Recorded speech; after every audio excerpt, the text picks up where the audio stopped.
जय हिंद दोस्तों। केंद्रीय सैनिक बोर्ड एक्स सर्विसमैन को बच्चों की एजुकेशन के लिए एजुकेशन ग्रांट देता है।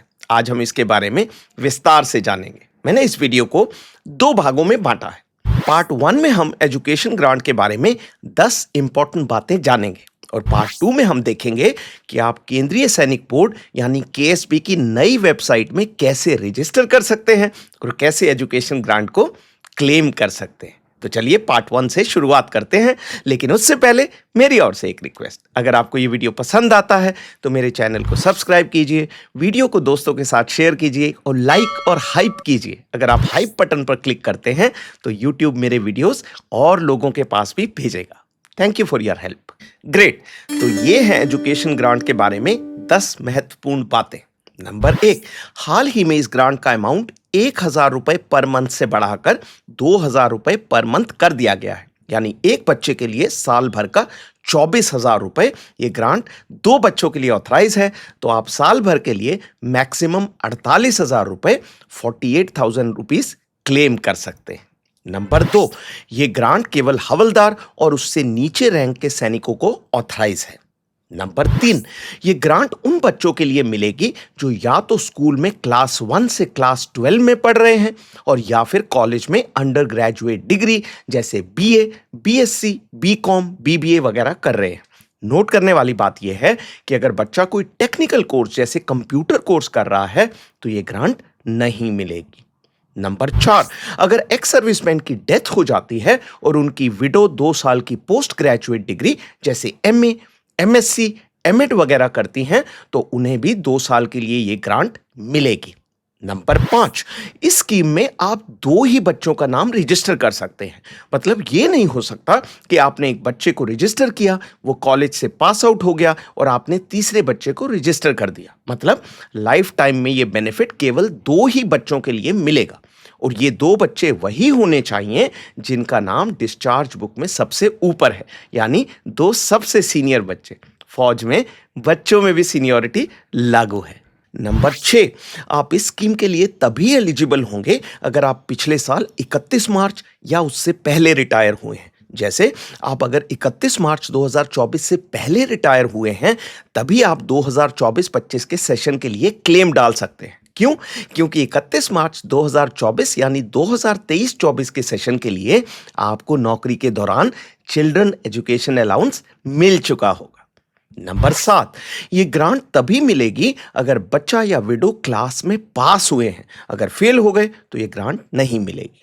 नंबर 8, अभी जो एप्लीकेशन खुली है वो 2024-25 के सेशन के लिए है और एप्लीकेशन जमा करने की लास्ट डेट है 30 नवंबर 2025। पुराने सालों का क्लेम आप अब नहीं डाल सकते। वो साल अगर निकल गया तो ग्रांट लैप्स हो जाएगी। तो ये हर साल के लिए नोट कर लीजिए कि आपको 30 नवंबर या उससे पहले ये क्लेम जमा करना है।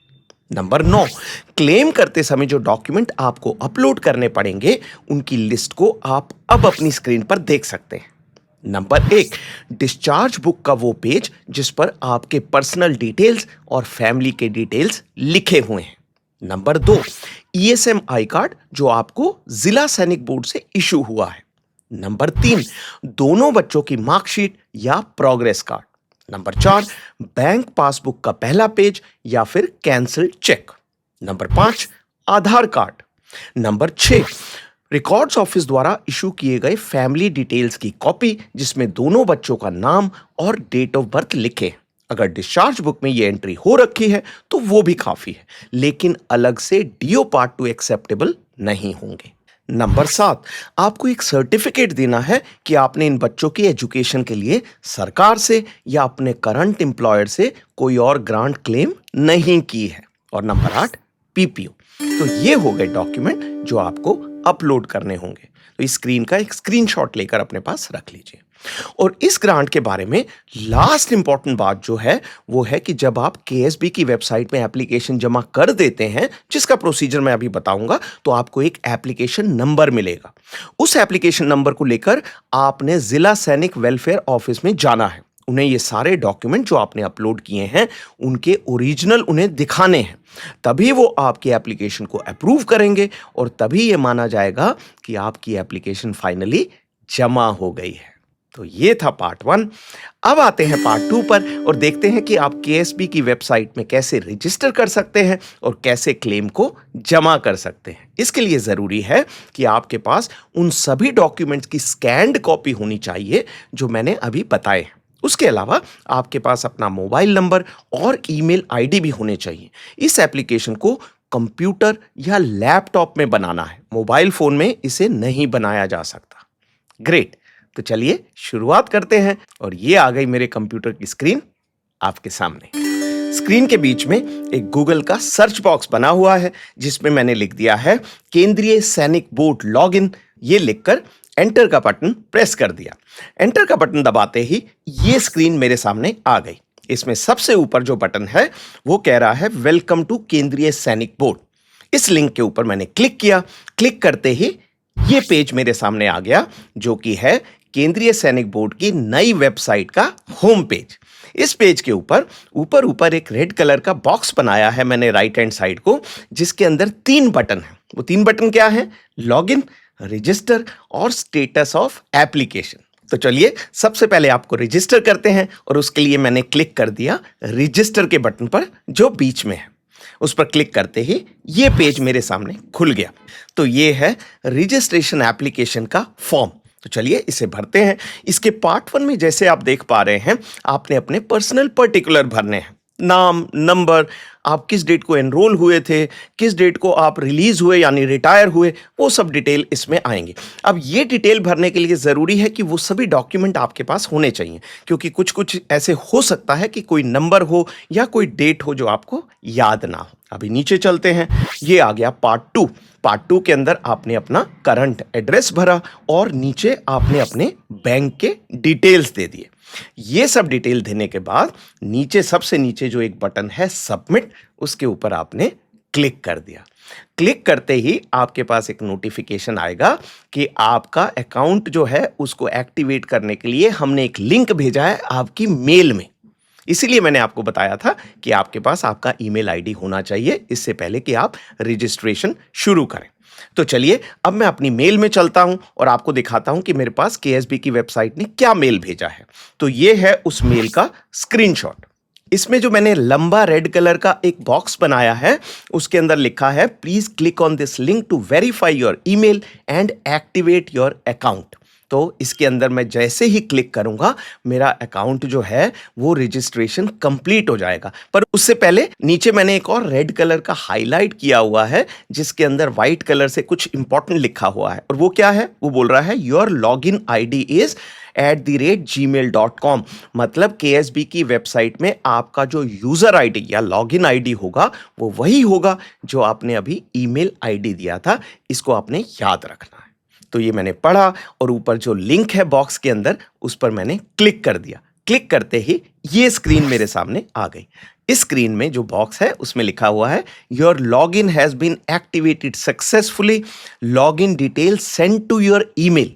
मतलब आपका रजिस्ट्रेशन कंप्लीट हो गया है और आपके जो लॉगिन डिटेल्स हैं वो फिर से आपकी मेल में आ गए। तो चलिए दोबारा मैं अपनी ईमेल खोलता हूँ और दिखाता हूँ उसमें क्या आया है। तो ये ईमेल मेरे पास आई है जिसमें 2 इंपॉर्टेंट चीजें लिखी हैं ऊपर बॉक्स के अंदर। पहला है यूजर नेम, वो मेरा ईमेल आईडी है और उसके नीचे लिखा हुआ है click here to create password. यहाँ एक लिंक दिया हुआ है, मैंने उसके ऊपर क्लिक करना है। इसको क्लिक करते ही ये पेज मेरे सामने खुल जाएगा। तो इस पेज पर मैंने 2 बार अपना पासवर्ड डाला और नीचे जो बटन है अपडेट उस पर क्लिक कर दिया। क्लिक करते ही मेरा पासवर्ड भी सेट हो गया है और अभी मैं लॉगिन कर सकता हूं। तो चलिए लॉगिन करते हैं।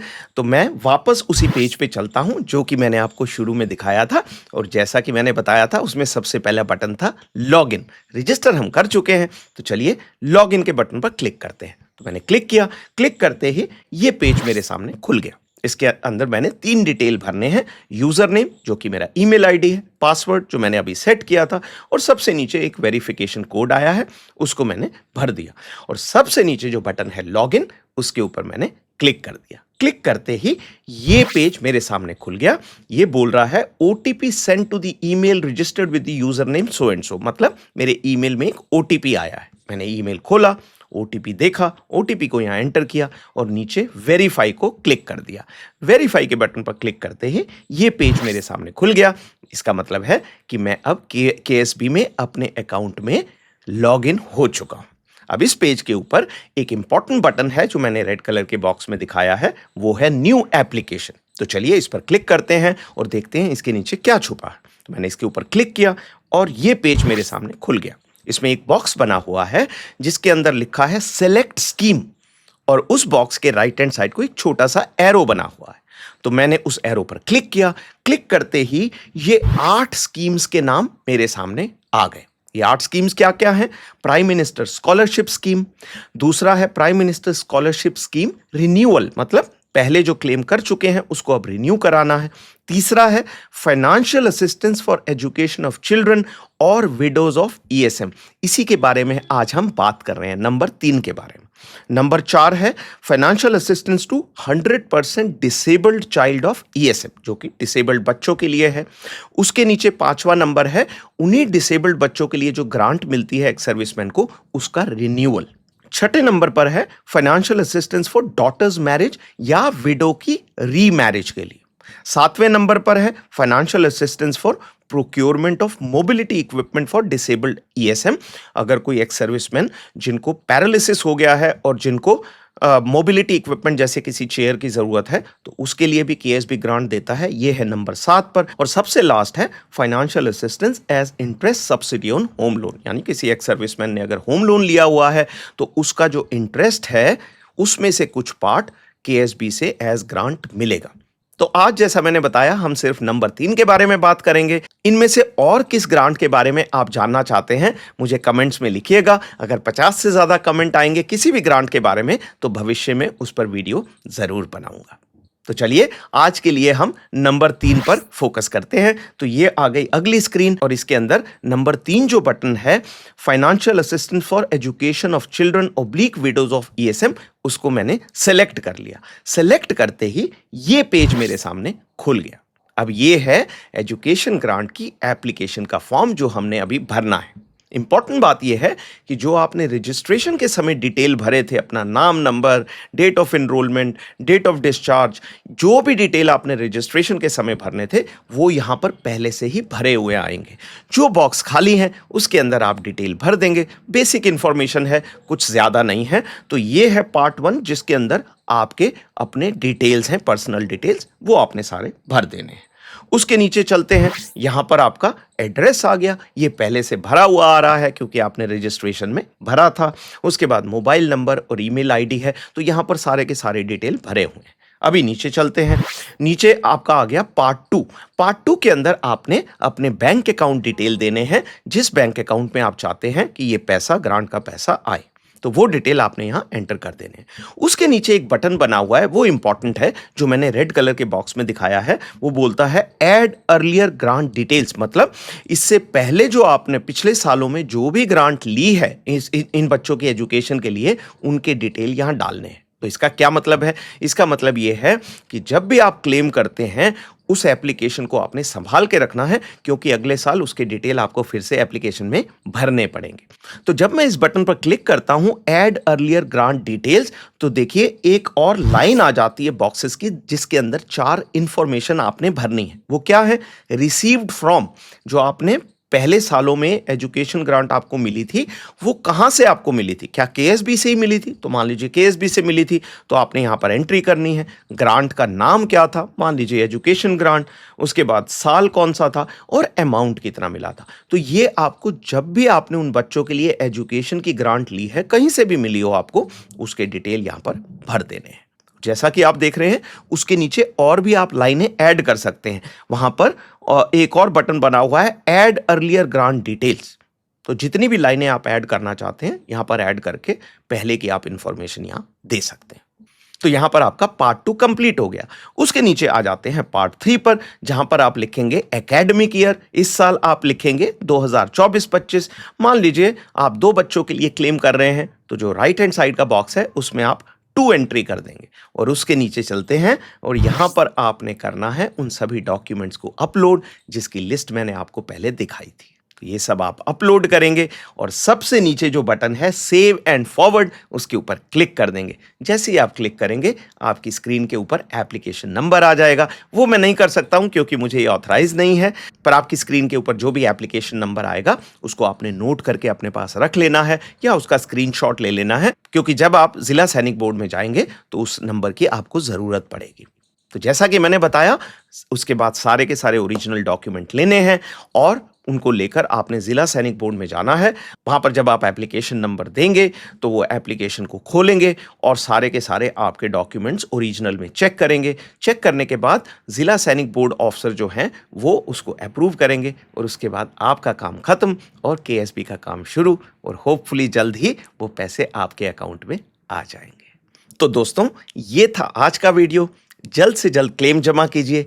30 नवंबर लास्ट डेट है। शुभकामनाएं। जय हिंद।